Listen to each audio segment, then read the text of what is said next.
என் பெயர் அஞ்சனா. நான் ஒரு ஏழை குடும்பத்தில் கண் விழித்தேன். அங்கு வறுமையின் இருள் ஒவ்வொரு மூலையிலும் பரவி இருந்தது. எனக்கு ஒரு வயதாக இருந்தபோது என் தந்தையின் நிழல் என் தலையில் இருந்து மறைந்தது. அவர் இந்த உலகை விட்டு பிரிந்து எங்களை இந்த இரக்கமற்ற உலகில் தனியே விட்டுவிட்டார். என் தாய் காவேரி ஒரு பாசமுள்ள மற்றும் உறுதியான பெண். அவர் என் தந்தையை அளவு கடந்து நேசித்தார்.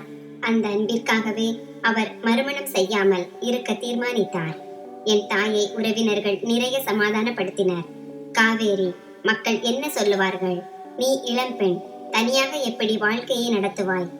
என் தாய் உறுதியாய் பதிலளித்தார். கடவுள் எப்படி வைத்திருக்கிறாரோ அப்படியே வாழ்வேன். ஆனால் என் மகளின் வாழ்க்கையை எந்த ஒரு மாற்றாந்தகப்பனின் கையில் ஒப்படைக்க விரும்பவில்லை.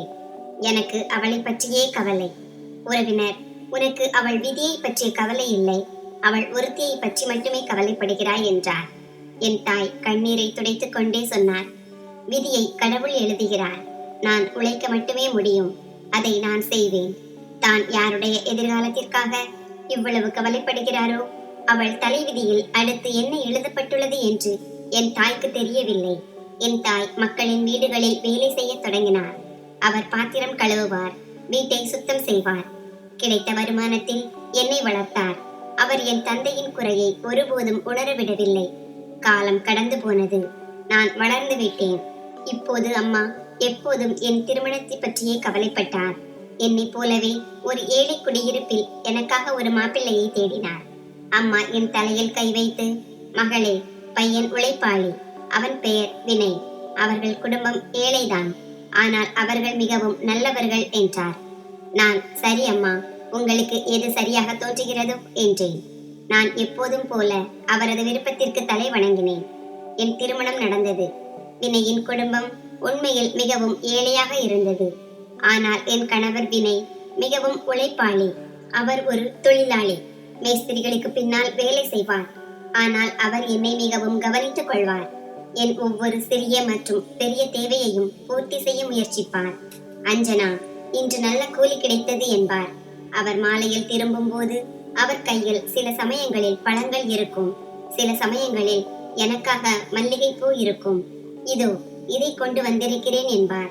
நான், வினய், நீங்கள் ஏன் ஒவ்வொரு முறையும் கஷ்டப்படுகிறீர்கள் என்று கேட்டேன். அவர், இதில் கஷ்டப்பட என்ன இருக்கிறது? நீ சந்தோஷமாக இரு என்றார். நான் என் மாமியார், மாமனார் மற்றும் இளைய குழந்தனுடன் வசித்து வந்தேன். என் தாய் தனது அதே பழைய வீட்டில் தனியாக வசித்து வந்தார். என் வாழ்க்கையில் நான் மிகவும் சந்தோஷமாக இருந்தேன். நாட்கள் மகிழ்ச்சியுடன் கடந்து சென்றன. கடவுள் எனக்கு 2 குழந்தைகளை கொடுத்தார், ஒரு மகன் மற்றும் ஒரு மகள். மகனின் பெயர் ஆரியன், மகளின் பெயர் தியா.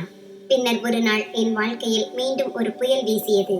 என் கணவர் வினய் ஒரு மாடி கட்டிடம் கட்டும் வேலைக்கு சென்றிருந்த போது அங்கிருந்து கீழே விழுந்து விட்டார். அவர் தலையில் மிக ஆழமான காயம் ஏற்பட்டது. மருத்துவமனைக்கு கொண்டு செல்லும் முன்பே மிகவும் தாமதமாகிவிட்டது. அதனால் அவர் இறந்து விட்டார். என் மாங்கல்யம் பறிபோனது. என் அடுத்த வாழ்க்கை கடினமாகிவிட்டது. என் மாமியார், மாமனார் என்னை விட்டு விலகினார்கள். நான் என் மாமியாரிடம், அத்தை, நான் எங்கே போவேன்? இந்த குழந்தைகளும் வினையின் குழந்தைகள் தானே என்று கேட்டேன். நான் அவர்கள் முன் கைகளை கூப்பி அமர்ந்திருந்தேன். அவள், பார் மருமகளே, இப்போது எனக்கு என் இளைய மகன் பிரபுவும் இருக்கிறான். அவனுக்கும் நான் திருமணம் செய்ய வேண்டும். உனக்கு கொடுத்த அறை இப்போது அவனது மனைவிக்கு தேவை என்றாள். என் மாமியார் வெளிப்படையாக மறுத்துவிட்டார். இங்கே உனக்கு எந்த பங்கும் இல்லை, நீ உன் தாயின் வீட்டிற்கு செல் என்றார். எனக்கு வேறு வழி இல்லை. நான் என் 2 குழந்தைகளையும் அழைத்துக் கொண்டு என் தாயின் அதே பழைய வீட்டிற்கு திரும்பி வந்தேன். என் தாய் இன்னமும் மக்களின் வீடுகளில் வேலை செய்துதான் தன் வாழ்க்கையை நடத்தி கொண்டிருந்தார். இப்போது என் மற்றும் என் 2 குழந்தைகளின் பொறுப்பும் அவர் தலையில் விழுந்தது. நான் அழுது கொண்டிருந்தேன். ஆனால் என் தாய் எனக்கு சமாதானம் சொன்னார். அவர் என்னை கட்டியணைத்து, என் மகள் என்ன பேசுகிறாள்? நான் உன்னை உன் தந்தை இல்லாமல் வளர்த்தேன். இப்போது உன் குழந்தைகளையும் வளர்ப்பேன். கடவுள் மிக பெரியவர், நீ கவலைப்பட தேவையில்லை என்றார். என் தாய் மீண்டும் வேலைக்கு செல்ல ஆரம்பித்தார். நானும் எங்காவது வேலை செய்ய ஆரம்பிக்கலாம் என்று நினைத்தேன். ஆனால் அம்மா என்னை கண்டிப்பாக தடுத்து விட்டார். இல்லை மகளே, இப்போது உன் குழந்தைகள் சின்னவர்கள், நீ வீட்டிலேயே இரு, அவர்களை கவனித்துக்கொள், நான் இருக்கிறேன் என்றார். ஆனால் அம்மா சம்பாதித்ததில் வீட்டின் செலவுகளை பூர்த்தி செய்வது மிகவும் கடினமாக இருந்தது. நான் என் 2 குழந்தைகளையும் ஒரு அரசு பள்ளியில் படிக்க வைத்தேன். அங்கே கட்டணம் இல்லை, ஆனால் படிப்பு செலவுகள் அதிகமாக இருந்தன. நோட்டு புத்தகங்கள், பென்சில்கள் மற்றும் குழந்தைகளின் சிறிய தேவைகள். ஒவ்வொரு வேலைக்கும் நான் அம்மாவிடம் கேட்க வேண்டியிருந்தது. அம்மா, ஆரியனின் நோட்டு புத்தகம் முடிந்து விட்டது. அம்மா, தியாவின் பென்சில் உடைந்து விட்டது. என் குழந்தைகள் என்னிடம் கேட்கும் போது நான் இதையெல்லாம் தினமும் கேட்டுக்கொண்டே இருந்தேன். என் இதயம் உடைந்து போனது. ஒரு நாள் நான் என் தாயிடம் பேசினேன். அம்மா, நான் எவ்வளவு காலம்தான் உங்கள் வருமானத்தில் இருப்பேன்? என் குழந்தைகள் வளர்ந்து வருகிறார்கள். அவர்களின் செலவுகள் அதிகரித்து வருகின்றன. அம்மா, நீ வேலை செய்ய போகிறாயா என்று கேட்டார். நான், ஆம் அம்மா, நானும் உங்களைப் போல மக்களின் வீடுகளில் வேலை செய்வேன். என்னை செய்ய விடுங்கள், நீங்கள் தனியாக களைத்து போகிறீர்கள் என்றேன்.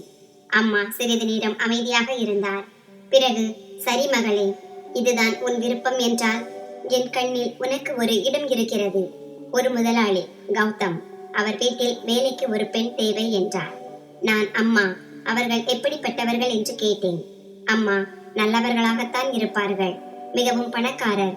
அங்கே வேலை அதிகம் இருக்காது. அவர்கள் வீட்டில் 2 பேர் மட்டும்தான் இருக்கிறார்கள், கணவன் மனைவி. அவர்களுக்கு குழந்தைகள் இல்லை என்றார். நான் நிம்மதி பெருமூச்சு விட்டேன். மனதிற்குள், சரி, நல்லது, கடவுளின் கருணை, எங்கிருந்தோ ஒரு வேலை கிடைத்தது என்று சொன்னேன். அடுத்த நாள் நான் பயத்துடன் அந்த ஆடம்பரமான பங்களாவின் வாசலை அடைந்தேன். என் இதயம் வேகமாக துடித்தது. நான் என் வாழ்க்கையில் இவ்வளவு பெரிய வீட்டை தூரத்தில் இருந்துதான் பார்த்திருக்கிறேன்.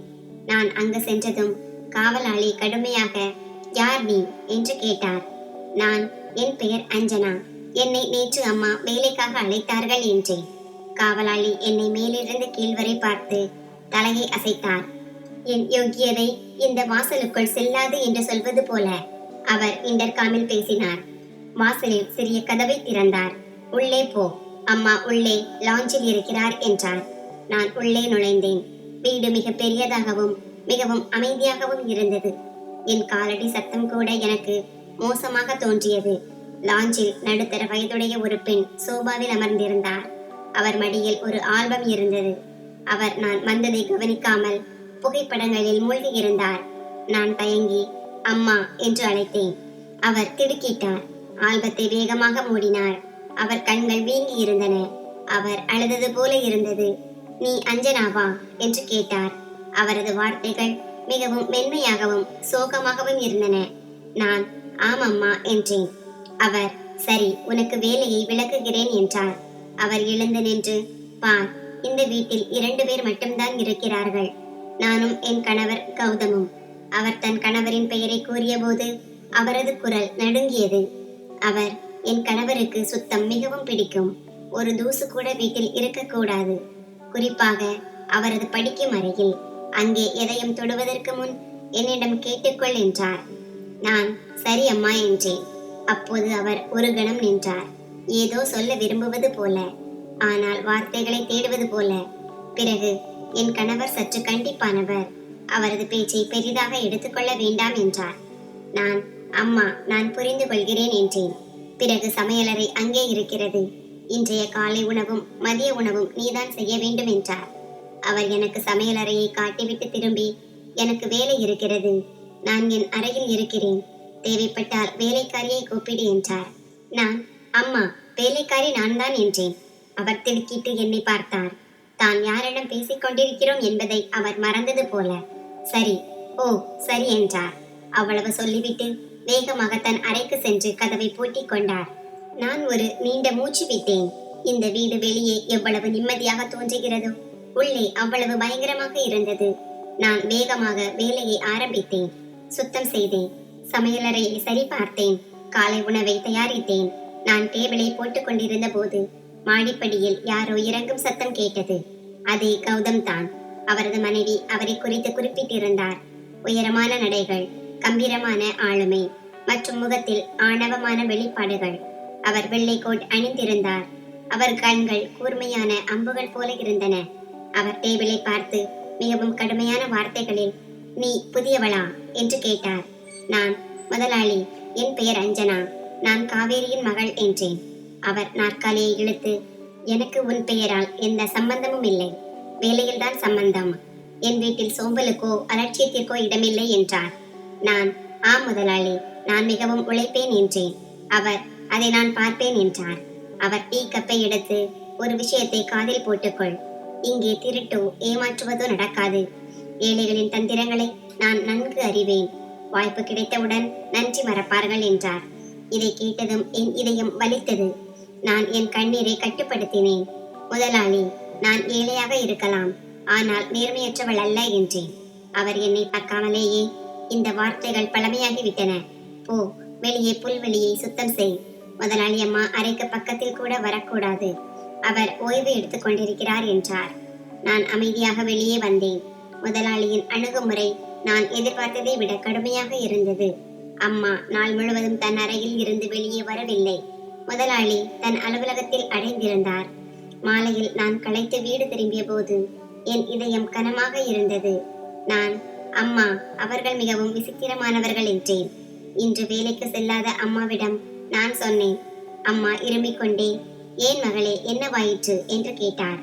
நான், முதலாளி மிகவும் ஆணவமானவர் மற்றும் அநாகரிகமானவர். முதலாளி அம்மா நாள் முழுவதும் அறையில் அழுது கொண்டே இருக்கிறார் என்றேன். அம்மா எனக்கு சமாதானம் சொன்னார். பரவாயில்லை மகளே, பணக்காரர்களின் துக்கங்களும் பெரியவைதான். நீ பொறுமையுடன் உன் வேலையை செய்.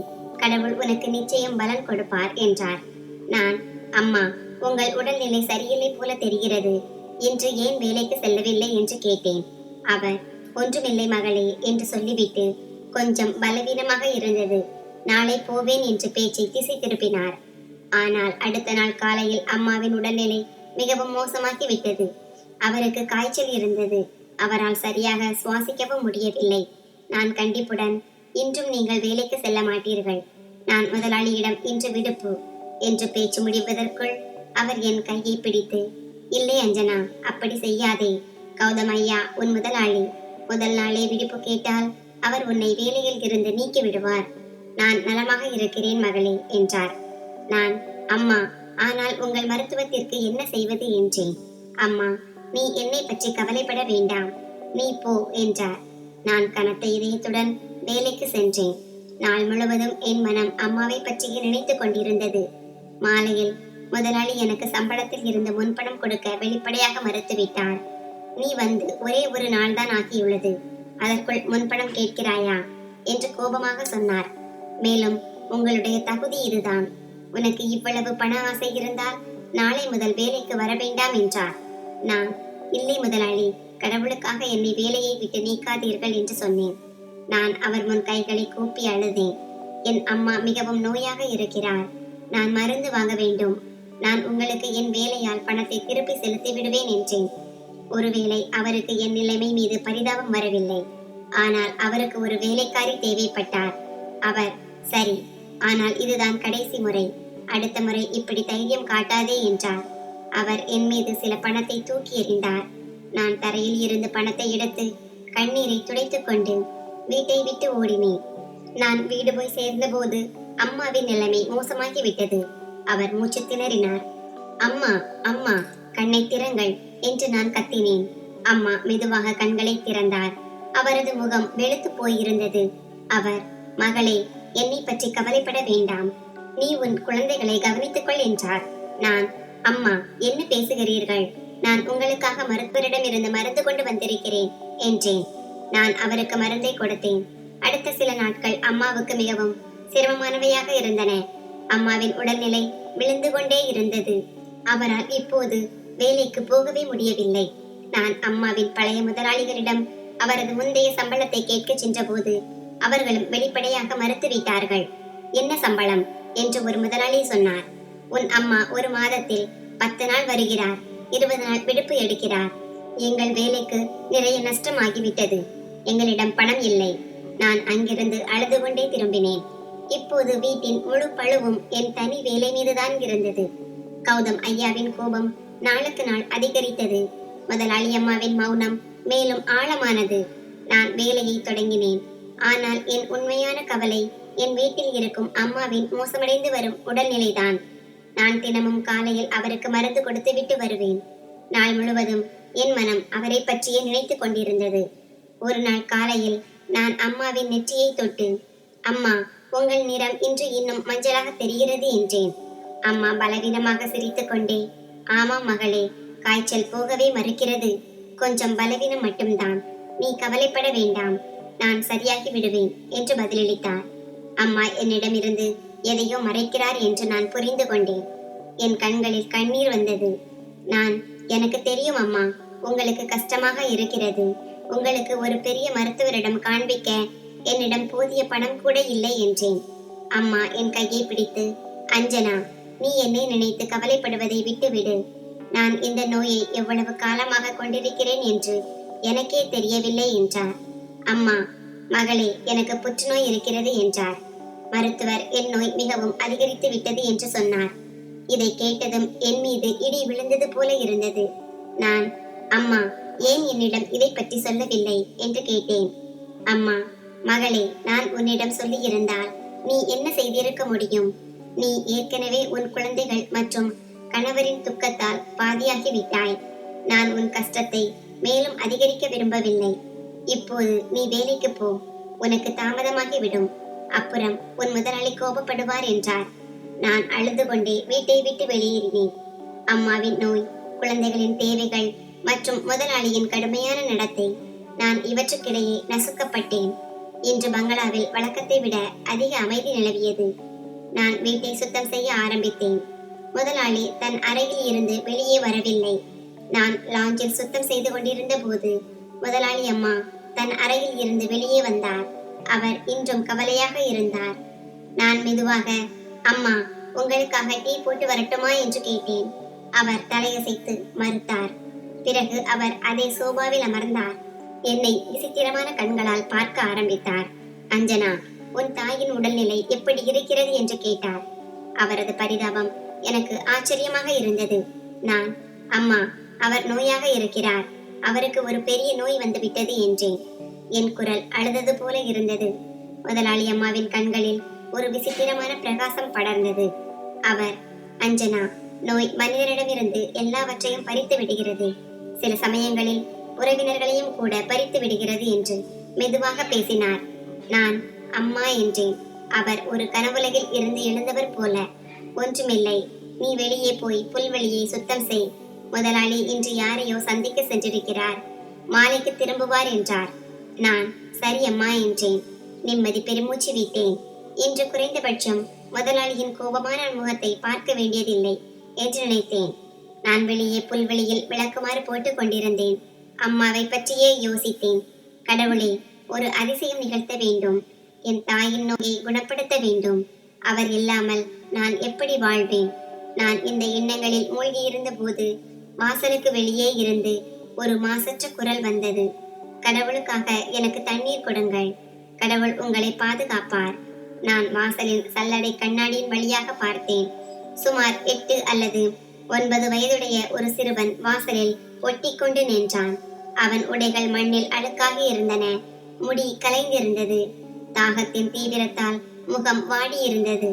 அவனை பார்த்ததும் எனக்கு பரிதாபம் வந்தது. அவன் என் மகனின் வயதிலேயே இருந்தான். மகனே, நீ... நான் அவனிடம் எதையாவது சொல்வதற்குள் முதலாளியின் வெள்ளை கார் வாசலுக்கு முன் வந்து நின்றது. நான் அதிர்ச்சி அடைந்தேன். முதலாளி அம்மா அவர் மாலைக்கு திரும்புவார் என்று சொன்னாரே. முதலாளி காரில் இருந்து இறங்கினார். அவர் வெள்ளை துணி அணிந்திருந்தார். கையில் மொபைலை பிடித்துக் கொண்டிருந்தார். அவர் கோபமாக தெரிந்தார். அவர் பார்வை சிறுவன் மீது விழுந்தது. அவர் உரத்த குரலில் கர்ஜித்தார். இங்கிருந்து போ, இது அனாதை ஆசிரமம் அல்ல. அந்த சிறுவன் பயந்து விட்டான். ஆனால் தாகத்தால் கட்டாயப்படுத்தப்பட்டு அவன் அங்கேயே நின்றான். ஐயா, எனக்கு ஒரு கிளாஸ் தண்ணீர் கொடுங்கள், நான் மிகவும் தாகமாக இருக்கிறேன் என்று சொன்னான். முதலாளி அவனை நோக்கி சென்று, இல்லை, நீ போ, இங்கிருந்து ஓடி போ என்றார். முதலாளி அந்த சிறுவனை தோளில் பிடித்து தள்ளினார். அந்த மாசற்ற சிறுவன் தடுமாறி தரையில் விழுந்தான். இதையெல்லாம் பார்த்ததும் என் இதயம் வாய்க்கு வந்தது. இவ்வளவு அநீதி! ஒரு சிறுவன் தாகத்தால் துடித்துக் கொண்டிருக்கிறான். முதலாளி அவனை தள்ளிவிட்டார். அவர் தானே காரில் ஏறி வேகமாக வெளியேறினார். அந்த சிறுவன் இன்னும் அங்கேயே தரையில் அமர்ந்திருந்தான். அவன் அளவில்லை, வெறுமனே வெற்று கண்களால் முதலாளியின் காரை பார்த்து கொண்டிருந்தான். நான் வேகமாக இடது பலமாக பார்த்தேன். முதலாளி போய்விட்டார். முதலாளி அம்மா தன் அறையில் இருந்தார். என் இதயம் வேகமாக துடித்தது. முதலாளிக்கு தெரிந்தால் அவர் என்னை வேலையை விட்டு நீக்கி விடுவார். உள்ளிருந்து ஒரு குரல் வந்தது. ஆனால் அந்த சிறுவன் தாகமாக இருக்கிறான். அவன் ஒரு குழந்தை. எனக்கு தண்ணீர் கொடுக்க வேண்டும் என்று என் மனம் சொன்னது. நான் தீர்மானித்தேன். நான் அந்த சிறுவனுக்கு சைகை செய்தேன். நீ இங்கேயே நில், நான் தண்ணீர் கொண்டு வருகிறேன். அந்த சிறுவன் அங்கேயே நின்றான். நான் வேகமாக சமையலறைக்கு சென்றேன். என் கைகள் நடுங்கின. நான் வேகமாக ஒரு தண்ணீர் நிரப்பப்பட்ட கிளாஸை எடுத்தேன். அப்போது என் பார்வை டேபிளில் இருந்த ரொட்டி துண்டு மீது விழுந்தது. அது ஒருவேளை முதலாளியின் காலை உணவில் மீதமாய் இருக்கலாம். நான் மெதுவாக, கடவுளே என்னை மன்னியுங்கள் என்றேன். நான் அந்த ரொட்டியை எடுத்து தண்ணீர் கிளாஸுடன் அந்த சிறுவனிடம் வந்தேன். நான் அவரிடம், இதோ மகனே, இந்த ரொட்டியை பிடி. நான் உனக்கு தண்ணீரும் கொண்டு வந்திருக்கிறேன். இங்கே உட்கார்ந்து சாப்பிடு. முதலாளி போய்விட்டார். நீ வயிறு நிறைய சாப்பிட்டு விட்டு சீக்கிரம் இங்கிருந்து போ என்றேன். அந்த மாசற்ற சிறுவன் அங்கேயே வாசலுக்கு அருகில் தரையில் உட்கார்ந்து வேக வேகமாக ரொட்டியை சாப்பிட ஆரம்பித்தான். ரொட்டியை சாப்பிட்டு விட்டு ஒரே மூச்சில் முழு தண்ணீரையும் குடித்து விட்டான். பிறகு என்னை பார்த்து ஒரு மெல்லிய குரலில் சொன்னான், ஆன்ட்டி, கடவுள் உங்களை பாதுகாப்பார். நான் அவன் வார்த்தைக்கு புன்னகைத்தேன். அந்த சிறுவனின் முகத்தில் வந்த மகிழ்ச்சி என் எல்லா பிரச்சனைகளையும் விட பெரியதாக இருந்தது. அவனது ஆசீர்வாதம் என் இதயத்தில் ஒரு மருந்து போல இருந்தது. நான், இப்போது போ மகனே. அதற்கு முன், என் பேச்சு முடிவதற்கு முன் என் காதுகளில் காரின் டயர்களில் கிர் என்ற சத்தம் கேட்டது. அந்த சிறுவன் அங்கிருந்து எழும்பும் போது முதலாளியின் கார் மீண்டும் அங்கே வந்து நின்றது. இதையெல்லாம் பார்த்ததும் எனக்கு உயிரே போனது போல இருந்தது. என் உயிர் தொண்டைக்கு வந்தது. முதலாளி போய்விட்டாரே, அப்படியானால் அவர் ஏன் இவ்வளவு சீக்கிரம் திரும்பி வந்தார்? அவர் தன் அலுவலகத்திற்கு சென்றால் மாலையில் தான் தாமதமாக திரும்புவார். முதலாளி கோபத்துடன் காரிலிருந்து வெளியேறி என்னை கடுமையாக பார்த்தார். அவர் கண்கள் கோபத்தால் சிவப்பாக இருந்தன. உங்கள் ஏழைகளின் தகுதி இதுதான். நான் இல்லை என்று தெரிந்ததும் நீ என் வீட்டிலிருந்து உணவை திருடி இந்த அனாதைகளுக்கு கொடுக்கிறாயா? என் இதயம் துடிப்பதை நிறுத்தியது. என் கையில் இருந்து காலி கிளாஸ் கீழே விழுந்து உடைந்தது. அந்த மாசற்ற சிறுவன் பயந்து என் பின்னால் ஒளிந்து கொண்டான். நான், முதலாளி, நான் சொல்வதை கேளுங்கள் என்றேன். நான் முதலாளியின் முன் கைகளை கூப்பினேன். என் குரல் பயத்தால் நடுங்கியது. நான், முதலாளி, இந்த சிறுவன் எவ்வளவு நேரமாக பசியுடன் இருந்தானோ தெரியவில்லை. எனக்கு இவன் மீது பரிதாபம் வந்தது என்றேன். முதலாளி கோபமான பார்வையுடன் என்னை பார்த்தார். என் சமையலறையில் இருந்து உணவை திருட உனக்கு எவ்வளவு தைரியம்? நீங்கள் எல்லாம் ஏழைகள். உங்களுக்குள்ளேயே நேர்மையின்மைதான் இருக்கும் என்று நான் உன்னிடம் சொன்னேனே என்றார். நான், இல்லை முதலாளி, நான் திருடவில்லை என்று அழுதேன். ஒரு ரொட்டி துண்டுதானே அவனுக்கு கொடுத்தேன். அது உங்கள் காலை உணவில் மீதி இருந்தது. அவர் கர்ஜித்தார். சரி, இவன் மீது உனக்கு இப்போது பரிதாபம் வந்ததா? இப்போது உன் மீது யார் பரிதாபம் கொள்வார்கள்? என் வீட்டிலிருந்து ரொட்டி திருடக்கூடிய வேலைக்காரியை நான் ஒரு நிமிடம் கூட வைத்திருக்க மாட்டேன். இவ்வளவு நாட்களாக நீ என்னவெல்லாம் செய்திருப்பாய் என்று யாருக்கு தெரியும்? சத்தம் கேட்டு முதலாளி அம்மாவும் தன் அறையில் இருந்து வெளியே வந்தார். அவர், என்ன நடந்தது கௌதம்? ஏன் சத்தம் போடுகிறீர்கள் என்றார். முதலாளி முதலாளியம்மா மீதும் பாயத் தொடங்கினார். நீ எப்போதும் அறையில் படுத்திருக்கிறாய். வெளியே என்ன நடக்கிறது என்று உனக்கு என்ன தெரியும்? ஒரு முறையாவது வெளியே வந்து பார்த்திருக்கிறாயா? வீட்டு வேலைக்காரர்கள் என்னென்ன கலகம் செய்கிறார்கள். அவர், என்ன சொல்கிறாய்? என்ன நடந்தது என்றார். முதலாளி, இந்த அப்பாவியான வேலைக்காரியை பார் என்றார். அவர் என்னை பார்த்து கை நீட்டி, இவள் வீட்டிலிருந்து ரொட்டி திருடி அந்த பிச்சைக்கார சிறுவனுக்கு கொடுத்து கொண்டிருந்தாள். அதனால் நான் இவளை இன்றைய வேலையை விட்டு நீக்குகிறேன் என்றார். நான் நம்பிக்கையுடன் முதலாளி அம்மாவை பார்த்தேன். நான், அம்மா, அந்த சிறுவன் மிகவும் தாகத்துடனும் பசியுடனும் இருந்தான். நான் மனித நேயத்தின் அடிப்படையில் தான் இதை செய்தேன் என்றேன். ஆனால் முதலாளி அம்மா என் பேச்சை கேட்கவே இல்லை. அவர் கண்கள் ஆச்சரியத்தாலும் பயத்தாலும் விரிந்திருந்தன. அவர் என்னை பார்க்கவில்லை. என் பின்னால் ஒளிந்து கொண்டிருந்த அந்த மாசற்ற சிறுவனைத்தான் உற்று பார்த்து கொண்டிருந்தார். அந்த சிறுவனும் பயந்து அவர் பக்கம் பார்த்தான். நிஷா, முதலாளி தன் மனைவியை கூப்பிட்டார். நீ ஏதாவது பேசுவாயா அல்லது எப்போதும் போல ஊமையாகவே இருப்பாயா? முதலாளி அம்மா ஏதோ ஆழ்ந்த சிந்தனையில் மூழ்கி விட்டார் போல. அவர் முகம் வெளிரிவிட்டது.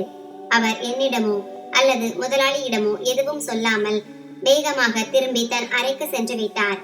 இதை பார்த்த முதலாளி சிரித்துக் கொண்டே, உனக்கு யாரும் துணை நிற்க மாட்டார்கள் என்றார். நான், முதலாளி, என் அம்மா மிகவும் நோயாக இருக்கிறார். எனக்கு பணம் மிகவும் தேவை. தயவு செய்து என்னை மன்னித்து விடுங்கள். இனிமேல் இப்படி நடக்காது என்று நான் அவர் கால்களை பிடிக்க முயற்சி செய்தேன். முதலாளி உண்மையிலேயே என்னை வேலையை விட்டு நீக்கிவிட்டார். இனிமேல் நீ என் வீட்டு பக்கத்தில் கூட வரக்கூடாது. உன்னை போன்ற வேலைக்காரர்களுக்கு இங்கே இடமில்லை என்றார். பிறகு அவர் என்னை பார்த்து ஒரு விஷ புன்னகையுடன் சொன்னார், இப்போது நீ பட்டினி கிடப்பாய். மற்றவர்களுக்கு ரொட்டி கொடுக்க புறப்பட்டாயா? இப்போது இந்த சிறுவனை போல நீயும் வீடு வீடாக ரொட்டி கேட்டு திரிவாய். இங்கிருந்து போ.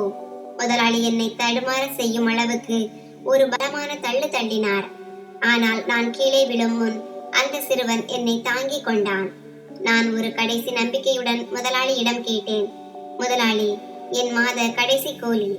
அவர் சிரித்துக் கொண்டே, அது உன் திருட்டில் கழிந்து விட்டது. இங்கிருந்து ஓடிப்போ என்றார். அவர் வாசலை என் முகத்துக்கு நேரே மூடிவிட்டார். நான் அங்கேயே வாசலுக்கு வெளியே தரையில் உட்கார்ந்து அலறி அழுதேன். என் எல்லாம் முடிந்து விட்டது. அம்மாவின் மருந்துகள், குழந்தைகளின் உணவு, வீட்டின் வாடகை, இதெல்லாம் என் கண்முன் சுழன்றன. அந்த சிறுவன் என் அருகில் நின்று என்னை பேசாமல் பார்த்து கொண்டிருந்தான். நான் அமைதியாக கண்ணீர் விட்டபடி என் பழைய வீட்டை நோக்கி நடந்தேன். இன்று என் கால்களில் சக்தி இல்லை. அந்த சிறுவனும் மௌனமாக என் பின்னால் நடக்க ஆரம்பித்தான். நான் திரும்பி பார்த்து, மகனே, நீ ஏன் என் பின்னால் வருகிறாய் என்று கேட்டேன். அவன் மிகவும் மாசற்றத்தனத்துடன் பதிலளித்தான், ஆண்டி, நீங்கள் ஏன் அழுகிறீர்கள்? நான், என் வேலை போய்விட்டது. இதற்கு காரணம் நீதான் என்றேன். இதை கூறிய போது என் கடினமான இதயம் குறித்து வருத்தப்பட்டேன். பிறகு நான் பேச்சை மாற்றி, இல்லை மகனே, இதில் உன் தவறு இல்லை, என் விதியின் தவறு. இப்போது நீ உன் வழியை பார் என்றேன். அந்த சிறுவன் அங்கேயே நின்று விட்டான். நான் கண்ணீரை துடைத்துக் கொண்டு என் வீதிக்குள் திரும்பினேன். நான் வீட்டிற்கு வந்தபோது அம்மாவின் உடல்நிலை மிகவும் மோசமாக இருந்ததை கண்டேன். அவர் இருமல் நிற்கவில்லை. அவர் வலியால் முனகிக் கொண்டே, என் மகள் வந்து விட்டாளா என்றார். நான் அவர் அருகில் அமர்ந்தேன். என் கண்ணீரை நிறுத்த முயற்சி செய்தேன். நான் அம்மாவின் கைகளை பிடித்துவிட ஆரம்பித்தேன். அப்போது அவர் என் கையை பிடித்து, நீ கவலையாக இருக்கிறாய் மகளே என்றார். அவரது சுவாசமே திணறிக் கொண்டிருந்தது. நான், இல்லை அம்மா, எந்த பிரச்சனையும் இல்லை என்றேன். என் வேலை போய்விட்டது என்பதையும், முதலாளி எனக்கு சம்பளம் கொடுக்காமல் வேலையை விட்டு நீக்கிவிட்டார் என்பதையும் அம்மாவிற்கு தெரியாமல் வைத்திருக்க விரும்பினேன். ஆனால் அவர் என் தாய். என் முகத்தை பார்த்தே அவர் எல்லாவற்றையும் தெரிந்து கொண்டார். அம்மா கண்களை மூடிக்கொண்டே கேட்டார், அவர் உன்னை வேலையை விட்டு நீக்கிவிட்டார் இல்லையா? நான் என்னை கட்டுப்படுத்த முடியாமல் அவர் மார்பில் சாய்ந்து அழுதேன். நான், அம்மா, வீட்டில் உள்ள எல்லா ரேஷனும் முடிந்து விட்டது. இன்றுக்கான அரிசி மட்டுமே இருக்கிறது. உங்கள் மருந்தும் தீர்ந்து விட்டது. இப்போது நான் என்ன செய்வேன் அம்மா? அம்மா எந்த பதிலையும் கொடுக்கவில்லை. ஒருவேளை அவரிடமும் எந்த பதிலும் இல்லை போல. நான் அம்மாவின் மார்பில் சாய்ந்து எவ்வளவு நேரமோ அழுது கொண்டிருந்தேன். அம்மாவின் பலவீனமான கைகள் என் தலைமுடியை தடவி கொண்டிருந்தன. அவர், போதும் என் மகளே என்றார். அவரது குரல் மிகவும் சிரமத்துடன் வெளிவந்தது. அம்மா, நீ அழுதால் இந்த குழந்தைகளுக்கு என்ன ஆகும் என்றார். நான் விக்கல்களுடன், அம்மா, நான் என்ன செய்வேன் என்றேன். நான் தலையை தூக்கி, வீட்டில் சாப்பிட ஒரு தானியம் கூட இல்லை. உங்கள் மருந்தும் தீர்ந்து விட்டது. நாளை குழந்தைகளை பள்ளிக்கு அனுப்பிய பிறகு நான் மீண்டும் வேலை தேட புறப்படுவேன் என்றேன். அம்மா இருமிக் கொண்டே, யாரை நம்பி? அந்த கொடுமைக்கார கௌதம் உன் மீது திருட்டுப்பழி சுமத்தி நீக்கிவிட்டான். அவன் முழு பகுதியிலும் உன் கெட்ட பெயரை பரப்புவான். யாரும் உனக்கு வேலை கொடுக்க மாட்டார்கள் என்றார். அம்மாவின் பேச்சை கேட்டதும் என் இதயம் மூழ்கியது. இதை நான் நினைத்து பார்க்கவே இல்லை. நான், அம்மா, அப்படியானால் என்ன நடக்கும் என்றேன். அம்மா, கடவுள் மீது நம்பிக்கை வை. அவர் கண்களை மூடிக்கொண்டு, ஒரு அனாதைக்கு உணவளிக்க உனக்கு தைரியம் கொடுத்தவர் உன்னையும் உன் குழந்தைகளையும் ஒருபோதும் பசியுடன் இருக்க விடமாட்டார் என்றார். என் இதயம் சொல்கிறது, அந்த சிறுவனின் ஆசீர்வாதம் வீண் போகாது. நான் அமைதியானேன். அந்த இரவு நான் வீட்டில் இருந்த சிறிதளவு அரிசியை சமைத்து என் 2 குழந்தைகளுக்கும் கொடுத்தேன். நானும் பாட்டியும் ஏன் சாப்பிடவில்லை என்று அவர்கள் கேட்டபோது நான் என் உடல்நிலை சரியில்லை என்றும் பாட்டிக்கும் பசியில்லை என்றும் பொய் சொன்னேன். என் குழந்தைகள் தூங்கிவிட்டார்கள். ஆனால் நானும் அம்மாவும் பசியுடன் விழித்திருந்தோம். அம்மா சில சமயங்களில் வலியால் முனகுவார், சில சமயங்களில் இருமல் வரும்.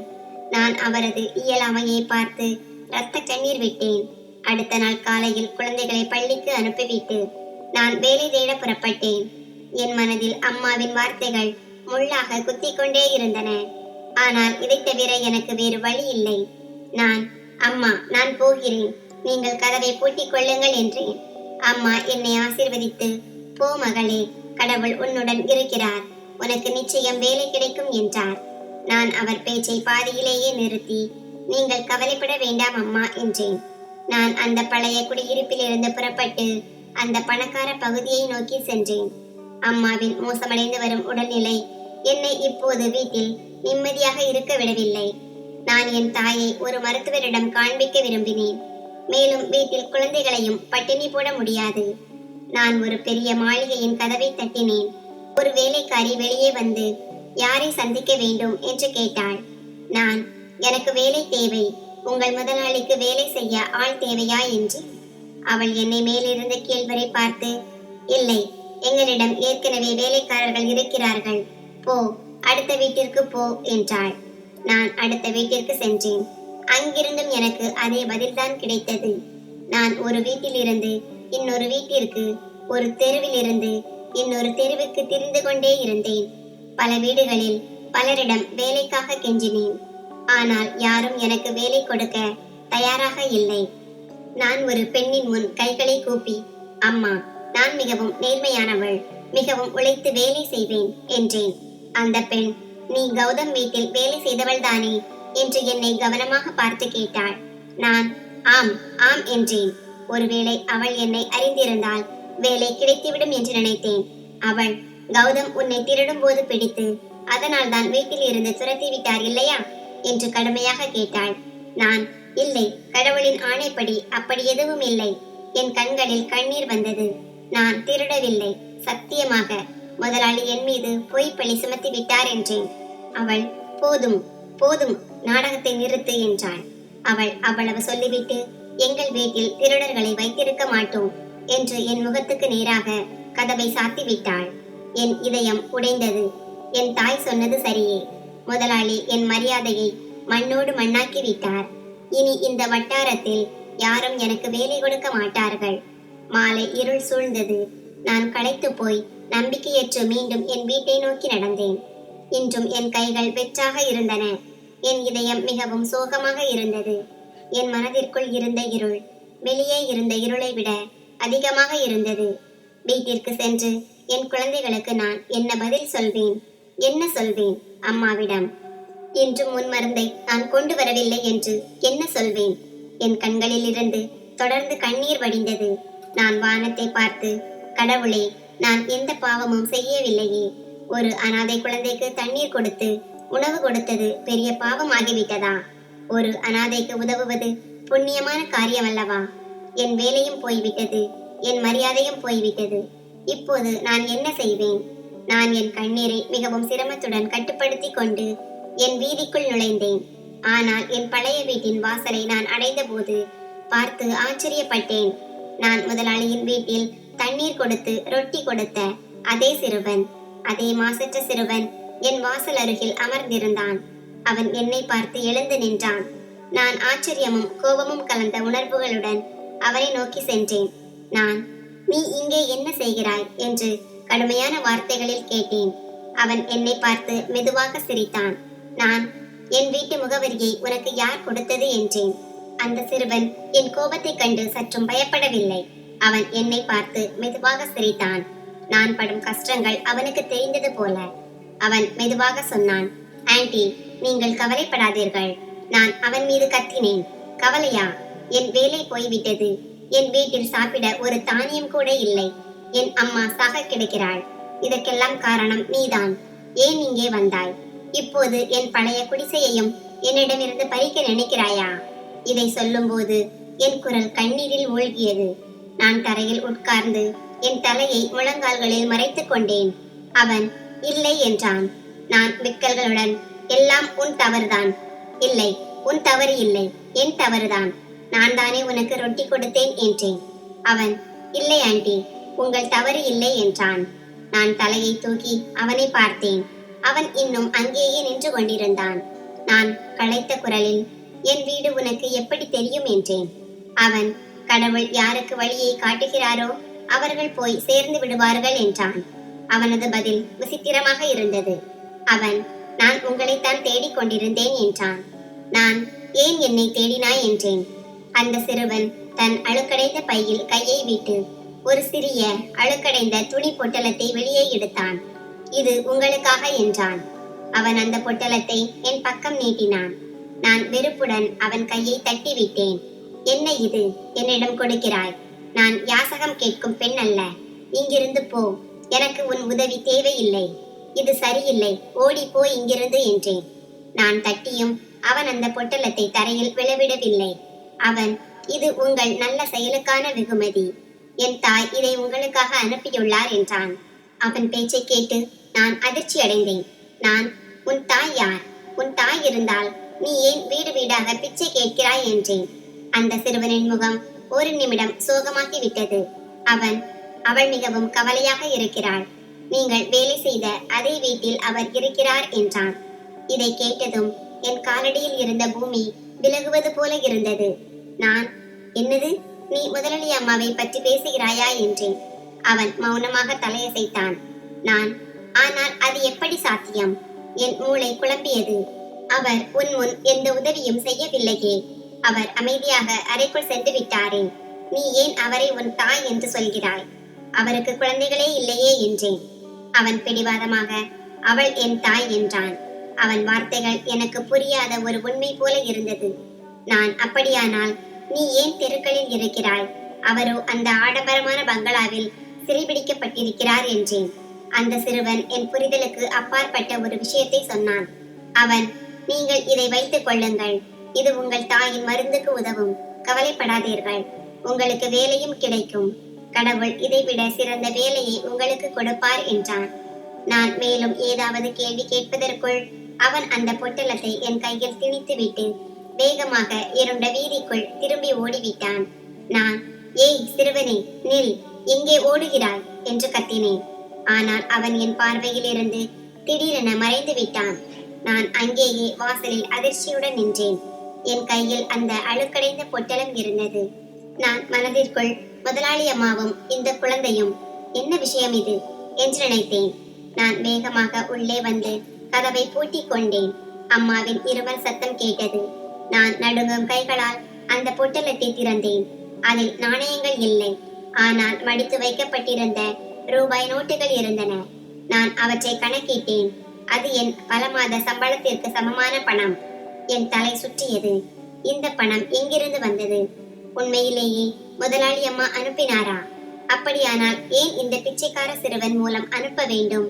அவர் அவனது தாயாக இருந்தால் இந்த நாடகம் என்ன? இந்த பணம் திருடப்பட்டதா? அம்மா பலவீனமான குரலில், மகளே, யார் அங்கே இருந்தது என்று கேட்டார்.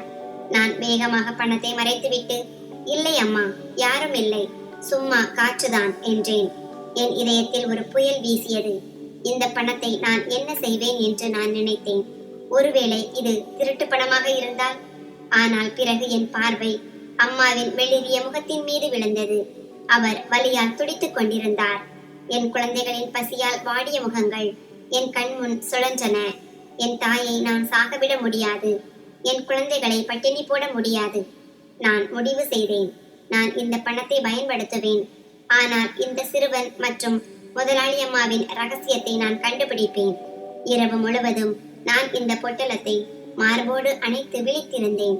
ஒருபுறம் அம்மாவின் மோசமடைந்து வரும் நிலை, மறுபுறம் இந்த பணத்தின் சுமை. இந்த பணம் திருட்டு பணமா அல்லது யாருடைய கட்டாயமா? இந்த சிறுவன் முதலாளி அம்மாவை தாய் என்று சொல்வது, இவையெல்லாம் என் புரிதலுக்கு அப்பாற்பட்டவை. அம்மா, நான் அம்மாவை உலுக்கினேன். அவர் உடல் காய்ச்சலால் கொதித்தது. நான் முடிவு செய்தேன், இல்லை, என் தாயை நான் இப்படி சாகவிட முடியாது. எது எப்படியோ, முதலில் தாயின் மருந்து முக்கியம். அடுத்த நாள் காலையில் நான் இந்த பணத்துடன் அம்மாவை ஒரு அருகிலுள்ள கிளினிக்கிற்கு அழைத்து சென்றேன். அம்மாவை பார்த்த மருத்துவர், அவர் மிகவும் உடல்நிலை சரியில்லாமல் இருக்கிறார் என்றும் அவரது நோய் மிகவும் அதிகரித்து விட்டது என்றும் சொன்னார். மருந்து எழுதிவிட்டு மருத்துவர், இது விலை உயர்ந்த மருந்துகள், இவை தொடர்ந்து தேவைப்படும். நீங்கள் ஏன் அவரை ஒரு பெரிய மருத்துவமனைக்கு அழைத்து செல்லவில்லை என்று கேட்டார். நான், சரி டாக்டர், ஏற்பாடு செய்கிறேன் என்று பொய் சொன்னேன். நான் மருந்துகளை வாங்கி வீட்டிற்கு வந்தேன். அந்த பணத்தால் தற்காலிகமாக அம்மாவுக்கு ஆறுதல் கிடைத்தது. ஆனால் என் இதயம் இந்த ரகசியத்தின் சுமையால் அழுந்தியது. நான் தெரிந்து கொள்ள வேண்டும். நான் குழந்தைகளை அம்மாவிடம் விட்டுவிட்டு அந்த ஆடம்பரமான பங்களாவை நோக்கி நடந்தேன். எனக்கு வேலை திரும்பி தேவையில்லை, எனக்கு பதில் தேவை. நான் வாசலுக்கு வெளியே நின்று நடுங்கினேன். முதலாளி என்னை பார்த்தால் அவர் என்னை மிகவும் அவமானப்படுத்துவார். ஒருவேளை போலீசில் கூட ஒப்படைக்கலாம். ஆனால் நான் முதலாளியை சந்திக்காமல் திரும்ப முடியாது. நான் தைரியம் கொண்டு வாசலில் நின்றிருந்த காவலாளியிடம் சொன்னேன், நான் முதலாளி அம்மாவை சந்திக்க வேண்டும். அவன் என்னை தெரிந்து கொண்டான். முதலாளி உன்னை இங்கே வர வேண்டாம் என்று சொன்னாரே, போ, இங்கிருந்து போ என்றான். நான் அங்கேயே அவன் முன் கெஞ்ச ஆரம்பித்தேன். தயவு செய்து கடவுளுக்காக என்னை ஒரு முறை, ஒரு நிமிடம் முதலாளி அம்மாவை சந்திக்க விடுங்கள். நான் அங்கு நின்று அவன் முன் கெஞ்சிக் கொண்டிருந்த போது கதவு திறந்தது மற்றும் முதலாளி அம்மா தானே வெளியே வந்தார். அவர் இன்றும் கவலையுடன் இருந்தார். வீதியில் யாரையோ தேடிக் கொண்டிருந்தார். அவர் என்னை பார்த்ததும் திகைத்தார். நீயா? அவரது வார்த்தைகளில் ஆச்சரியம் இருந்தது. நான் வேகமாக முதலாளி அம்மா அருகில் சென்று அந்த பொட்டலத்தை அவர் பக்கம் நீட்டி, அம்மா, இந்த பணம் என்றேன். முதலாளி அம்மாவின் முகம் வெளிரிவிட்டது. அவர் வேகமாக என் கையை பிடித்து என்னை கதவுக்கு பின்னால் இழுத்து சென்றார். மெதுவாக பேசு. அவரது குரல் நடுங்கியது. கௌதம் வீட்டில் தான் இருக்கிறார், நீ இதை வைத்துக்கொள் என்றார். நான், அம்மா, நான் இதை எப்படி வைத்துக் கொள்வது? அந்த சிறுவன், அவன்தான் கொடுத்தான். அவன் உங்களை தாய் என்று சொன்னான். இது என்ன என்றேன். இதை கேட்டதும் முதலாளி அம்மாவின் கண்களில் இருந்து கண்ணீர் வெள்ளம் பெருக்கெடுத்து ஓடியது. அவர் அங்கேயே சுவரில் சாய்ந்து உட்கார்ந்து விட்டார். அவனுக்கு ஞாபகம் இருக்கிறது, அவனுக்கு எல்லாம் ஞாபகம் இருக்கிறது என்று அவர் அழுது கொண்டே விக்கினார். முதலாளி அம்மாவின் நிலையை கண்டு நான் பயந்து விட்டேன். நான், அந்த பிச்சைக்கார சிறுவன் உங்கள்... என் பேச்சு முடிவதற்குள் அவர் என்னை பார்த்து, அவன் பிச்சைக்காரன் இல்லை, அவன் என் மகன், அவன் என் அக்ஷய், என் தொலைந்து போன மகன் அக்ஷய் என்றார். இதை கேட்டதும் என் மீது வானமே இடிந்து விழுந்தது போல இருந்தது. நான், ஆனால் உங்களுக்கு குழந்தைகள் இல்லையே?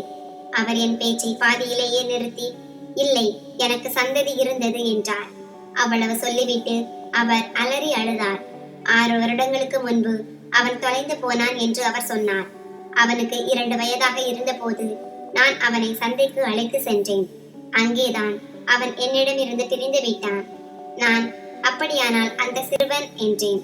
அவர், ஆம், நீ அவனுக்கு ரொட்டி கொடுத்த அன்றே நான் ஜன்னல் வழியாக பார்த்தேன். என் இதயம் துடிப்பதை நிறுத்தியது. அவன் சரியாக இருந்தான். அவன் நெற்றியில் இருந்த அந்த காயத்தழும்பு, அவன் என் அக்ஷய் தான். நான் அவனை அடையாளம் கண்டேன் என்றார். நான் ஆச்சரியத்துடன், அப்படியானால் ஏன் முதலாளியிடம் சொல்லவில்லை என்று கேட்டேன். அவர் கண்டிப்புடன், அவர் அக்ஷய் என் காரணத்தால் தொலைந்து விட்டான் என்று நம்புகிறார். அன்றிலிருந்து அவர் என்னை இந்த அறையில் அடைத்து வைத்துள்ளார் என்றார். நான், ஆனால் அம்மா, முதலாளி அவனை தள்ளிவிட்டாரே என்றேன். அவர் கத்தினார். ஏனென்றால் அவரால் அவனை அடையாளம் காண முடியவில்லை. அவர் தன் சொந்த மகனை அடையாளம் காண முடியவில்லை. நான் உனக்கு பணம் கொடுக்க அவன் பின்னால் சென்றேன். ஆனால் அவன் வீதியில் எங்கோ மறைந்து விட்டான் என்றார். நான் வேகமாக சுற்றிலும் பார்த்தேன். காவலாளி எங்களைத்தான் பார்த்து கொண்டிருந்தார். நான், அம்மா, அந்த சிறுவன், அவன் நேற்று இரவு என் வீட்டிற்கு வந்து பணம் கொடுத்தான். நீங்கள் அனுப்பியதாக சொன்னான் என்றேன். முதலாளி அம்மா ஆச்சரியத்துடன் தன் கண்களை அகல திறந்து, என்ன, அவன் உன் வீட்டிற்கு வந்தானா என்றார். நான், ஆம், அவன் எனக்கு இந்த பணத்தை கொடுத்தான் என்றேன். முதலாளி அம்மா என் கையை உறுதியாக பிடித்துக்கொண்டு, நான் அவனுக்கு எந்த பணமும் கொடுக்கவில்லை. நான் அந்த நாளுக்கு பிறகு அவனை பார்க்கவே இல்லை. கௌதம் உன்னை வேலையை விட்டு நீக்கிய அன்று நான் அவன் பின்னால் ஓடினேன். ஆனால் அவன் வீதியில் எங்கோ மறைந்து விட்டான். நான் அவனை மீண்டும் இழந்து விட்டேன் என்று நினைத்தேன் என்றார். இதை கேட்டதும் என் காலடியில் இருந்த பூமி விலகுவது போல இருந்தது. அதாவது அவன் என்னிடம் பொய் சொன்னானா? என் இதயம் வேகமாக துடிக்க ஆரம்பித்தது. அப்படியானால் இந்த பணம்? என் மூளை வேலை செய்வதை நிறுத்திவிட்டது. இந்த பணத்தை முதலாளி அம்மா கொடுக்கவில்லை என்றால் ஒரு 8 வயது பிச்சைக்கார சிறுவனிடம் இவ்வளவு பெரிய தொகை எங்கிருந்து வந்தது? கடவுளே, முதலாளி அம்மா தன் தலையில் அடித்தார். அப்படியானால் அவன் ஏதாவது பிரச்சனையில் இருக்கிறான். அவன் இந்த பணத்தை இங்கோ திருடி இருக்கிறான் என்றார். முதலாளி அம்மா, அஞ்சனா, உனக்கு அவனை தெரியும். அவன் உன்னை சந்தித்தான். கடவுளுக்காக என் மகனை தேடி கண்டுபிடி என்றார். அம்மா, நான் அவனை எங்கே தேடுவேன்? நான் மிகவும் பயந்து விட்டேன். எனக்கு அவனை தெரியாது. அவன் தானே என் வீட்டிற்கு வந்தான் என்றேன். முதலாளியின் கடுமையான குரல் உள்ளே இருந்து வந்தது. யாரிடம் பேசிக் கொண்டிருக்கிறாய் வாசலில்? முதலாளி அம்மாவின் முகம் பயத்தால் வெளியேறியது. அவர் என்னை தள்ளிவிட்டு, இப்போது இங்கிருந்து போ, சீக்கிரம் போ. கௌதம் உன்னை பார்த்தால் அவர் என்னை கொன்று விடுவார். ஆனால் கடவுள் மீது ஆணை அஞ்சனா, அவன் உனக்கு மீண்டும் கிடைத்தார். அவன் தாய் உயிரோடு இருக்கிறாள் என்று அவரிடம் சொல். அவனை என்னிடம் அழைத்து வா என்றார். அம்மா, ஆனால் இந்த பணம்? அவர் கத்தினார். இப்போது போ என்று சொல்லிவிட்டு வேகமாக கதவை பூட்டி உள்ளே ஓடிவிட்டார். அங்கிருந்து ஓடி வந்த என் காதுகளில் முதலாளி அம்மாவின் விக்கல்கள் ஒலித்தன. என் கையில் இருந்த அந்த பணம் நெருப்பை போல எரிக்க ஆரம்பித்தது. அந்த சிறுவன் அக்ஷய், அவன் ஏன் என்னிடம் பொய் சொன்னான்? அவன் என்னை காப்பாற்ற விரும்பினானா? அவன் உண்மையிலேயே முதலாளி அம்மாவின் மகனாக இருந்தால் ஏன் அவர் அருகில் செல்லாமல் தெருக்களில் அலைகிறான்? நான் வீடு போய் சேர்ந்தபோது அம்மாவின் உடல்நிலை சற்று தேறி இருந்தது. புதிய மருந்துகள் அவர் மீது விளைவை ஏற்படுத்தி இருக்கலாம். அம்மா பலவீனமான குரலில், எங்கே இருந்தாய் மகளே என்று கேட்டார். நான் எங்கும் இல்லை அம்மா, வேலைக்குத்தான் போயிருந்தேன் என்றேன். நான் பொய் சொன்னேன். இந்த பணத்தில் ரேஷன் வாங்கி வந்தேன். நான் குழந்தைகளுக்கு உணவு கொடுத்தேன். அம்மாவுக்கு மருந்து கொடுத்தேன். ஆனால் என் இதயத்திற்கு அமைதி இல்லை. என் மனதில் அந்த சிறுவன் மட்டுமே சுழன்று கொண்டிருந்தான். அடுத்த 2 நாட்களுக்கு நான் பைத்தியம் பிடித்தவள் போல அந்த சிறுவனை தேடினேன். ஒவ்வொரு தெருவிலும் ஒவ்வொரு சந்தியிலும் அவனை தேடினேன். ஆனால் அவன் எங்கும் கிடைக்கவில்லை. நான் எல்லோரிடமும் கேட்டுக்கொண்டிருந்தேன். யாராவது 8 முதல் 9 வயதுள்ள ஒரு சிறுவனை பார்த்தீர்களா? ஆனால் அவனை பற்றி யாருக்கும் தெரியவில்லை. நான் களைத்து போய் வீடு திரும்பினேன். அம்மா தூங்கிக் கொண்டிருந்தார். நான் முடிவு செய்தேன், நான் இந்த பணத்தை மேலும் பயன்படுத்த மாட்டேன். இது திருட்டு பணமாக இருக்கலாம். நான் இதை திருப்பி தர வேண்டும். ஆனால் யாரிடம்? நான் இந்த சிந்தனைகளில் மூழ்கி இருந்த போது கதவில் தட்டும் சத்தம் கேட்டது. நான் பயத்துடன் கதவை திறந்தேன். வெளியே அதே சிறுவன் நின்றிருந்தான், அக்ஷய். நான் அவன் கையை பிடித்து உள்ளே இழுத்தேன். எங்கே இருந்தாய்? நீ ஏன் என்னிடம் பொய் சொன்னாய்? அந்த பணம்? அவன் என் வாயில் கையை வைத்து மெதுவாக, பாட்டி விழித்து விடுவார் என்றான். அவர் தூங்குகிறார் என்று உனக்கு எப்படி தெரியும் என்றேன். அவன், எனக்கு எல்லாம் தெரியும் என்றான். அவன் சிரிக்க ஆரம்பித்தான். உங்களுக்கு நன்றி சொல்ல வந்தேன் என்றான். நான் எதற்காக நன்றி என்றேன். அவன், நீங்கள் என் தாயிடம் பேசினீர்கள். நான் உயிருடன் இருக்கிறேன் என்று அவரிடம் சொன்னீர்கள் என்றான். அவன் பேச்சை கேட்டதும் என் வாய் ஆச்சரியத்தால் திறந்தே இருந்தது. நீ அங்கே இருந்தாயா? நீ எல்லாவற்றையும் கேட்டாயா? நீ வாசலில் இருந்தாயா? என் இதயம் படபடவென்று அடித்தது. நானும் முதலாளி அம்மாவும் பேசிய எல்லாவற்றையும் கேட்டாயா என்றேன். அவன் மாசற்ற தனத்துடன் தலையசைத்தான். ஆம், இது ஒரு பெரிய விஷயம் இல்லை என்பது போல. அவன், நான் உங்கள் பின்னால் தான் வந்தேன். ஆனால் நான் மறைந்து கொண்டேன் என்றான். ஆனால் ஏன் என்றேன். அவன் தன் தோள்களை குலுக்கினான். உன் தாய் உனக்காக அழுகிறார். அவர் உன்னை பார்க்க துடித்துக் கொண்டிருக்கிறார். நீ ஏன் அவர் அருகில் போகவில்லை என்றேன். அவன் மறுத்து தலையசைத்தான். நான் அவர் அருகில் போக முடியாது. ஏனென்றால் அப்போது அவன் பார்வை கதவு மீது சென்றது. அவன், ஏனென்றால் அவர் என்னை கொன்று விடுவார் என்றான். நான் யார் என்றேன். அவன், உன் முதலாளி என்றான். என்ன? அவர் உன் தந்தை. அப்படியானால் ஏன் அவர் உன்னை கொல்வார் என்றேன். அவன், அவர் என் தந்தை இல்லை என்றான். அக்ஷய் என்னை அலற செய்த ஒரு விஷயத்தை சொன்னான். நான் என்னது என்று ஆச்சரியத்துடன் கேட்டேன். முதலாளி அம்மா, நீ அவர் மகன் என்று சொன்னாரே. அவன், அம்மா சொல்வது சரிதான். ஆனால் அந்த மனிதன் அவள் கணவர் இல்லை. என் தாய் அவரிடம் மிகவும் பயப்படுகிறார். அவர்தானே என்னை தொலைத்து விட்டார் என்றான். அவன் பேச்சை கேட்டதும் நான் திகைத்து போனேன். இது என்ன புதிய பிரச்சனை? முதலாளி தன் சொந்த மகனை தொலைத்து விட்டாரா? அக்ஷய், நீ என்ன பேசுகிறாய்? உனக்கு இதையெல்லாம் யார் சொன்னது என்றேன். அவன், எனக்கு எல்லாம் ஞாபகம் இருக்கிறது என்றான். அவன் குரல் அவன் வயதை விட சீரியஸாக இருந்தது. அவன், அந்த நாள் சந்தையில் அவர் என்னை யாரோ ஒருவரிடம் ஒப்படைத்து விட்டார். நான் மிகவும் அழுதேன். ஆனால் அவர் அம்மாவை தள்ளிவிட்டு என்னை கொண்டு போக அனுமதித்தார் என்றான். பிறகு அந்த பணம், நான் உண்மையான கேள்வியை கேட்டேன். அந்த பொட்டலம், அது முதலாளி அம்மா கொடுத்ததாக நீ ஏன் பொய் சொன்னாய்? அந்த பணம் உனக்கு எங்கிருந்து கிடைத்தது? அக்ஷய் சிறிது நேரம் மௌனமாக இருந்தான். பிறகு, அந்த பணம் என் தந்தையுடையது என்றான். நான், தந்தையா? நான் குழப்பமடைந்தேன். நான் எந்த தந்தை என்றேன். அவன் ஒரு பிச்சைக்கார சாமி என்றான். அவ்வளவு சொல்லி அவன் கண்களில் கண்ணீர் வந்தது. அவன், அந்த மனிதன் என்னை கடத்திய போது நான் ஓடிவிட்டேன். நான் பல நாட்கள் பசியுடனும் தாகத்துடனும் அலைந்தேன். எனக்கு ஒரு குடிசையில் வசித்த பிச்சைக்கார சாமி கிடைத்தார். அவர் மிகவும் நல்லவர். அவர்தானே பிச்சை எடுத்தார். ஆனால் எனக்கு உணவு கொடுத்தார். அவர் என்னை அக்ஷய் என்று அழைக்கவில்லை. அவர் என்னை லட்டு என்று அழைத்தார் என்றான். அவன் ஒரு கணம் மூச்சுவிட நின்றான்.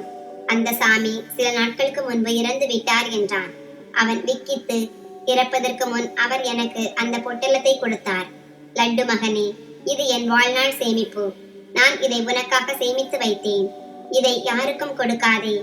உனக்கு ஒரு மிக நல்ல மனிதன் கிடைக்கும் போது உன் பேரில் பரிதாபம் கொள்ளும் ஒருவருக்கு இதை கொடு. அவர்கள் உனக்கு உதவி செய்வார்கள் என்றார். நான் அமைதியாக அவன் கதையை கேட்டுக்கொண்டிருந்தேன். அவன், நான் அந்த பெரிய வீட்டின் வாசலுக்கு வந்தபோது நீங்கள் என்னை பார்த்தீர்கள். கௌதம் உங்களை தள்ளினார். அப்போதும் நீங்கள் எனக்கு ரொட்டி கொடுத்தீர்கள். நீங்கள் உங்கள் வேலையை ஆபத்தில் வைத்தீர்கள். நீங்கள் தான் சாமி சொன்ன நல்லவர் என்று நான் புரிந்து கொண்டேன். அதனால்தான் நான் அந்த பணத்தை உங்களுக்கு கொடுத்து விட்டேன் என்றான். நான், ஆனால் அக்ஷய் என்றேன். அவன் என் பேச்சை முடிப்பதற்கு முன் தன் சின்ன கைகளால் என் கையை பிடித்து கொண்டான். நான், அக்ஷய், இந்த பணம் உன்னுடையது. இது உன் சாமியின் உழைப்பு. நான் இதை வைத்துக் கொள்ள முடியாது என்றேன். அவன் பிடிவாதமாக, இது இப்போது உங்களுடையது. உங்கள் தாய் நோயாக இருக்கிறார். உங்களுக்கு இந்த பணம் தேவை. நன்மைக்கு பதிலாக கொடுக்க வேண்டும் என்று சாமி என்னிடம் சொன்னார் என்றான். நான், ஆனால் நான் இந்த பணத்தை எப்படி எடுத்துக்கொள்வது? That that. திடீரென கதவில் பலமாக தட்டும் சத்தம் கேட்டது. நானும் அக்ஷயும் மிகவும் திகைத்து போனோம். இந்த இரவு நேரத்தில் யாராக இருக்கும்? நான் நடுங்கும் குரலில், யார் அது என்று கேட்டேன். வெளியே இருந்து ஒரு அறியாத கனமான குரல் வந்தது. கதவை திற அஞ்சனா, கதவை திற அஞ்சனா. அந்த மாசற்ற சிறுவன் உன்னிடம் இருப்பது எங்களுக்கு தெரியும். அக்ஷயின் முகம் பயத்தால் வெளிறிவிட்டது. அவன் என் கையை பிடித்துக்கொண்டு உறுதியாக, இவர்கள்தான் அந்த ஆட்கள் என்றான். அவன் மெதுவாக சொன்னான். நான், யார் அந்த ஆட்கள் அக்ஷய் என்றேன். அவன், இவர்கள் சாமியின் குடிசை அருகில் வசித்தார்கள் என்றான். அவன் குரல் நடுங்கியது. அவன், சாமியிடம் பணம் இருப்பது இவர்களுக்கு தெரியும். சாமி இறந்த பிறகு இவர்கள் என்னை தேடிக் கொண்டிருக்கிறார்கள். பொட்டலம் என்னிடம் இருந்தது என்று அவர்களுக்கு தெரிந்துவிட்டது. இவர்கள் என்னை கொன்று விடுவார்கள் என்றான். That that. இப்போது தட்டும் சத்தம் வேகமானது. கதவை திறக்கிறாயா இல்லையா? நாங்கள் கதவை உடைக்கட்டுமா? இதை கேட்டதும் என் உயிர் தொண்டைக்கு வந்தது. கடவுளே, நான் என்ன சிக்கலில் மாட்டிக்கொண்டேன். ஒருபுறம் முதலாளியின் கொடுமை, மறுபுறம் தாயின் நோய், இப்போது இந்த சிறுவன் அக்ஷய். நான், நீ படுக்கைக்கு அடியில் ஒளிந்து கொள் சீக்கிரம் என்றேன். நான் அவனை தள்ளினேன். அவன், இல்லை, அவர்கள் உங்களை கொன்று விடுவார்கள் என்றான். நான் பயத்துடன் சொன்னேன், நீ ஒளிந்து கொள், நான் இந்த ஆட்களை சமாளிக்கிறேன் என்றேன்.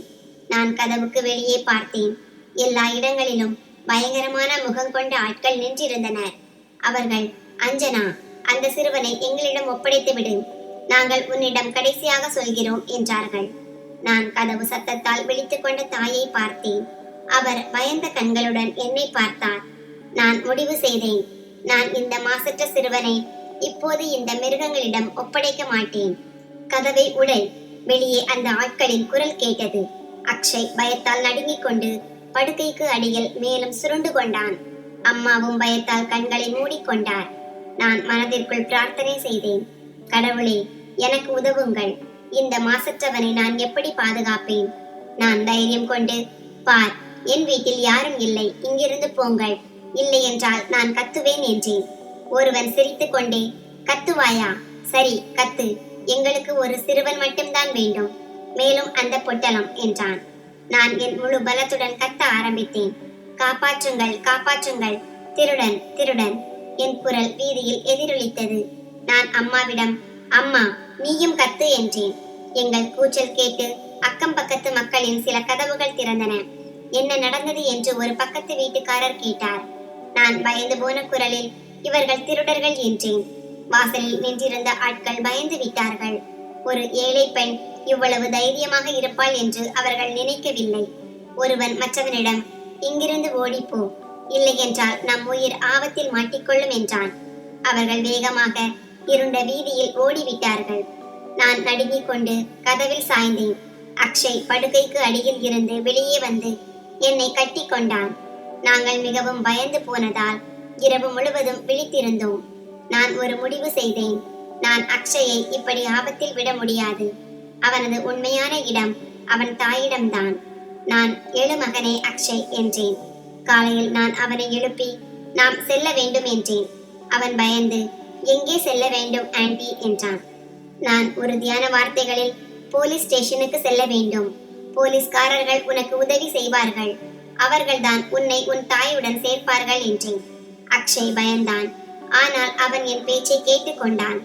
நான் அம்மாவுக்கு மருந்து கொடுத்து விட்டு என் குழந்தைகளை அழைத்து கொண்டு அக்ஷயின் கையை பிடித்துக் கொண்டு போலீஸ் ஸ்டேஷனை நோக்கி நடந்தேன். போலீஸ் ஸ்டேஷனை அடைந்து நான் இன்ஸ்பெக்டரிடம் எல்லாவற்றையும் சொன்னேன். இந்த சிறுவன், இவன் பெயர் அக்ஷய், 2 வயதாக இருந்தபோது தொலைந்து போனான். இவன் கௌதம் ஐயாவின் மகன் என்று சொன்னேன். இன்ஸ்பெக்டர் என்னை பார்வையால் பார்த்தார். அவர், கௌதம், இவரை பற்றி உனக்கு எப்படி இவ்வளவு தெரியும் என்று கேட்டார். நான், ஐயா, இவன் தாய் இவனை அடையாளம் கண்டார். நான் அவர் வீட்டில் வேலை செய்தேன் என்றேன். இன்ஸ்பெக்டர் தொலைபேசியை எடுத்து, கௌதம் சார், போலீஸ் ஸ்டேஷனுக்கு வாருங்கள், உங்கள் மகனை பற்றி ஒரு செய்தி உள்ளது என்றார். சிறிது நேரத்தில் கோபத்துடன் கௌதம் போலீஸ் ஸ்டேஷனுக்குள் நுழைந்தார். உள்ளே வந்ததும், இவள் மீண்டும் ஏதோ வேடிக்கை செய்கிறாள் என்றார். அப்போது அவர் பார்வை என் மீது விழுந்தது. நீ இங்கே என்ன செய்கிறாய் என்றார். பிறகு அவர் பார்வை என் பின்னால் ஒளிந்திருந்த அக்ஷய் மீது விழுந்தது. அவர் திடுக்கிட்டார். போலீஸ் இன்ஸ்பெக்டர், இன்று எங்களுக்கு ஒரு பழைய வழக்கில் ஒரு துப்பு கிடைத்தது. 6 வருடங்களுக்கு முன்பு சந்தையில் ஒரு குழந்தை கடத்தப்பட்டது என்று அவன் சொன்னான். அவன் அடையாளம் காணப்பட்டு விட்டது. இதுதான் அந்த சிறுவன். இவன் உங்கள் மகன் அக்ஷய் என்றார். முதலாளியின் கையில் இருந்து அவரது மொபைல் கீழே விழுந்தது. அவர் நடுங்கும் கால்களுடன் அக்ஷயை நோக்கி நடந்தார். அவர், இது இது அதே பிச்சைக்காரனா? அவர் பேசிக்கொண்டே நின்றார். அவர் கண்களில் கோபத்திற்கு பதிலாக நம்ப முடியாத ஆச்சரியம் இருந்தது.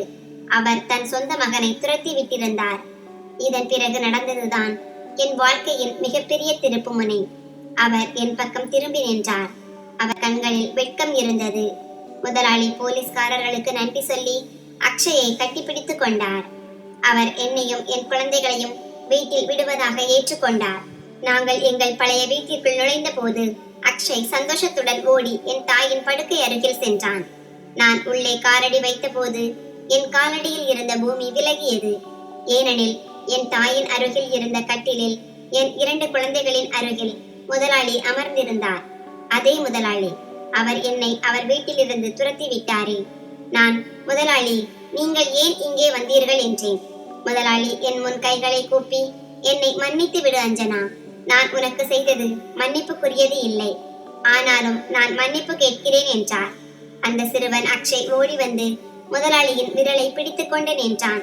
முதலாளி அவன் தலையில் பாசம் காட்டி, நீ யாருக்கு ரொட்டி கொடுத்து தண்ணீர் கொடுத்தாயோ அவன் என் சொந்த மகன். இவனுக்கு 2 வயதாக இருந்த போது என் மனைவி இவனை சந்தைக்கு அழைத்து சென்றாள்.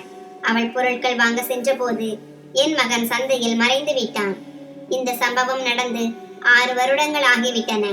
நான் இவனை நிறைய தேடினேன். ஆனால் அவன் எனக்கு எங்கும் கிடைக்கவில்லை. விதி மீண்டும் இவனை என்னிடம் கொண்டு வந்தபோது அவன் ஒரு பிச்சைக்கார வடிவில் இருந்தான். என்னால் அவனை அடையாளம் காண முடியவில்லை. இவன் என் சொந்த சந்ததி என்றார். நான், கண்டிப்பானவர் இல்லை. முதலாளி என் தாயை பார்த்து சொன்னார். ஆனால் மகனை இழந்த சோகம் என்னை கல்லாக்கி விட்டது. நான் என் மனைவியிடமும் கடுமையாக நடந்து கொள்ள ஆரம்பித்தேன். அதனால் அவள் பெரும்பாலும் அறையில் அடைபட்டு கிடந்தாள். ஆனால் நீ அன்று என் மகனுக்கு தண்ணீர் கொடுத்து ரொட்டி கொடுத்தாய். அவன் எத்தனை நாட்களாக பசியுடன் இருந்தானோ தெரியவில்லை என்றார். அக்ஷய் சந்தோஷத்துடன் என்னை பார்த்தான். ஆண்டி, நான் என் அப்பாவிடம் உங்களுக்கு பரிசு கொடுக்க சொன்னேன் என்றான். அப்போது முதலாளி தன் பையில் இருந்து ஒரு செக்கை எடுத்து என் பக்கம் நீட்டினார். இது முழு 80 லட்சம் ரூபாய் செக். நீ எனக்கு செய்த உபகாரத்திற்கு இந்த தொகை மிகவும் குறைவுதான் என்றார். அவர் இனி நீ மக்களின் வீடுகளில் வேலை செய்ய தேவையில்லை என்றார்.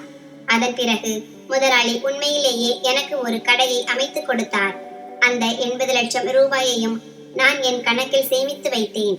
என் தாயின் சிகிச்சை நன்றாக நடந்தது. அதன் பிறகு அவர் 2 வருடங்கள் உயிரோடு இருந்தார். பிறகு அவர் இந்த உலகை விட்டு பிரிந்து விட்டார். அவரது வாழ்க்கை அவ்வளவுதான் எழுதப்பட்டிருந்தது. ஆனால் நான் என் குழந்தைகளை படிக்க வைத்து வளர்த்தேன். என் மகன் இன்று ஆஸ்திரேலியாவில் இருக்கிறான். அங்கே நிறைய பணம் சம்பாதிக்கிறான். என்னிடம் கடவுள் கொடுத்த எல்லாம் இருக்கிறது. முதலாளியின் மகன் அக்ஷய் இப்போது ஒரு இளைஞன். அவன் தன் தந்தையின் முழு வியாபாரத்தையும் கவனித்துக் கொள்கிறான். ஆனால் அவன் இன்னும் என்னை சந்திக்க வருகிறான். இப்போதும் எனக்கு அந்த பழைய கதைகளை சொல்லி சந்தோஷப்படுத்துகிறான். ஆன்டி, நீங்கள் அன்று எனக்கு பசி போக்கவில்லை என்றால் ஒருவேளை நான் பசியால் இறந்திருப்பேன் என்று சொல்கிறான். அவன் பேச்சை கேட்டு நான் சிரிப்பேன். கடவுள் ஒரு ரொட்டிக்கு ஈடாக என் முழு விதியையும் மாற்றிவிட்டார். நிச்சயமாக நன்மை செய்பவர்களுக்கு எப்போதும் நன்மைதான் நடக்கும். நண்பர்களே, இந்த கதை முற்றிலும் கற்பனையானது. இதன் நோக்கம் எந்த ஒரு நபர், நிறுவனம் அல்லது சமூகத்தின் உணர்வுகளை புண்படுத்துவது அல்ல. கதையில் காட்டப்பட்டுள்ள பாத்திரங்கள், நிகழ்வுகள் மற்றும் சூழ்நிலைகள் சமூக செய்தியை வழங்குவதற்காக மட்டுமே வழங்கப்பட்டுள்ளன. பொய்ப்பழிகள், தவறான புரிதல்கள் மற்றும் தவறான முடிவுகள் ஒருவரின் வாழ்க்கையை அழித்துவிடும் என்பதை காட்டுவது எங்கள் நோக்கம். தயவு செய்து இதை ஒரு சமூக மற்றும் உணர்ச்சி பூர்வமான படிப்பினையாக பார்க்கவும். சரி நண்பர்களே, இந்த கதை உங்களுக்கு எப்படி இருந்தது என்று கருத்து தெரிவிக்கவும். கதை பிடித்திருந்தால் அதை விரும்பி உங்கள் நண்பர்களுடன் பகிர்ந்து கொள்ளுங்கள். இது போன்ற புதிய சுவாரஸ்யமான கதைகளுக்கு எங்கள் சேனலை சப்ஸ்கிரைப் செய்யுங்கள்.